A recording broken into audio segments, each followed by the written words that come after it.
और मैं आज सर झुका करके मेरे आराध्य देव छत्रपति शिवाजी महाराज की उनके चरणों में मस्तक रख के माफी मांगता हूं। नमस्कार दोस्तों, हाल ही में पीएम मोदी महाराष्ट्र के दौरे पर थे। यहां पर उन्होंने कई परियोजनाओं का उद्घाटन किया, शिलान्यास किया। पहले पीएम मोदी मुंबई गए, फिर पालघर गए और पालघर में पीएम मोदी ने 76,000 करोड़ रुपए की वृंदावन बंदरगाह की आधारशिला रखी। पीएम मोदी ने यहां लगभग 1,560 करोड़ रुपए की 218 मत्स्य पालन परियोजनाओं का उद्घाटन और शिलान्यास भी किया। पर इन सारी बातों के बीच सबसे बड़ी बात पीएम मोदी की ये रही, पीएम मोदी की तारीफ करना बनता है कि इन सारी बड़ी बातों के बाद सबसे बड़ी बात पीएम मोदी की तरफ से ये रही कि पीएम मोदी ने छत्रपति शिवाजी की प्रतिमा गिरने पर माफी मांगी। अब गौरतलब है कि कुछ दिन पहले महाराष्ट्र के सिंधुदुर्ग जिले में राजकोट किले में स्थापित छत्रपति शिवाजी महाराज की मूर्ति प्रतिमा गिर गई थी। इस घटना पर दुख जताते हुए पीएम मोदी ने माफी मांगते हुए कहा कि मैं इस घटना पर सिर झुकाकर माफी मांगता हूं।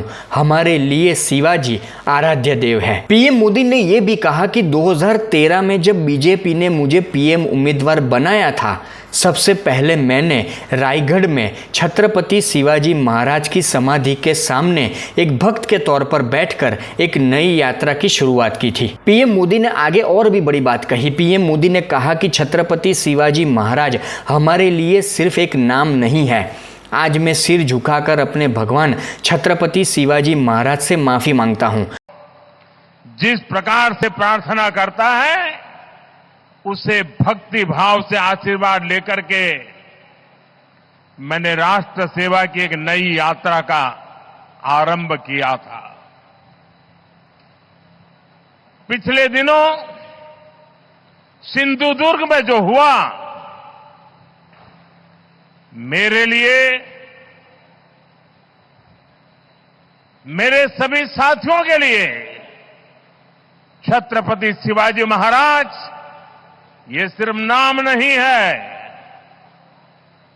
हमारे लिए छत्रपति शिवाजी महाराज ये सिर्फ राजा महाराजा राजपुरुष मात्र नहीं है।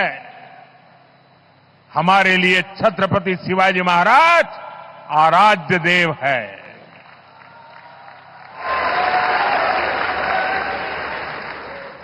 और मैं आज सर झुका करके मेरे आराध्य देव छत्रपति शिवाजी महाराज की उनके चरणों में मस्तक रख के माफी मांगता हूं।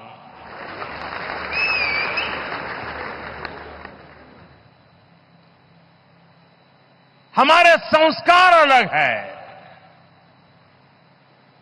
हम वो लोग नहीं हैं जो आए दिन भारत मां के महान सपूत, इसी धरती के लाल वीर सावरकर को अनाप शनाप गालियां देते रहते हैं, अपमानित करते रहते हैं। गौरतलब है कि आगे मैंने बात की उस तरह से 26 अगस्त को 35 फीट ऊंची छत्रपति शिवाजी महाराज की प्रतिमा ढह गई थी। इसके बाद वही होना था जो हर वक्त होता है कि राज्य में, महाराष्ट्र में इस मामले को लेकर सियासत तेज हो गई। मतलब सारे विपक्षी नेता अपनी घटिया राजनीति में लग गए। अब छत्रपति शिवाजी प्रतिमा के साथ ये घटना हुई, प्रतिमा गिर गई, तो इसको लेकर तो पीएम मोदी ने माफ़ी भी मांगी। पर कुछ वक्त पहले मैंने एक वीडियो देखा था राहुल गांधी का, जो छत्रपति शिवाजी की एक छोटी सी प्रतिमा उनको कोई कार्यक्रम या मंच के ऊपर कोई व्यक्ति देता है, पर वो स्वीकार नहीं करते, बस यूं ली और साइड में रख दी। कोई आदर नहीं, कोई सम्मान नहीं। इस तरह का एक वीडियो मैंने बहुत पहले राहुल गांधी का देखा है।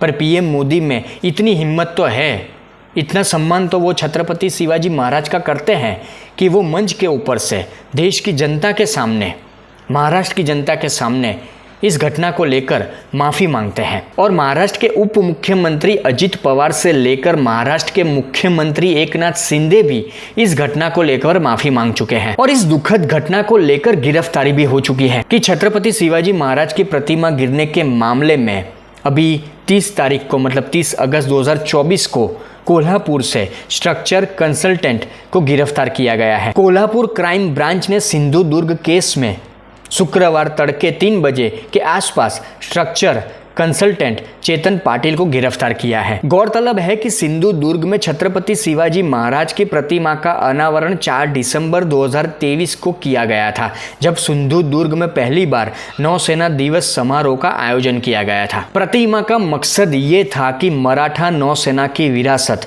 और छत्रपति शिवाजी महाराज के समुद्री रक्षा और सुरक्षा में योगदान के साथ साथ आधुनिक भारतीय नौसेना के साथ इसके ऐतिहासिक संबंध का सम्मान करना। गौर किया जाए तो एक इतिहास के सम्मान के लिए, महाराष्ट्र के मराठा सम्मान के लिए ये प्रतिमा का स्थापन वहाँ पर किया गया था। पर अफसोस कि ये घटना हुई, प्रतिमा ढह गई। पर हमारे देश के विपक्षी नेता ऐसे मामले में भी घटिया राजनीति करते हैं। पर सबसे बड़ी बात पीएम मोदी की कि पीएम मोदी ने इस मामले में, इस घटना पर माफी मांगकर पूरे देश का, महाराष्ट्र की जनता का दिल जीत लिया।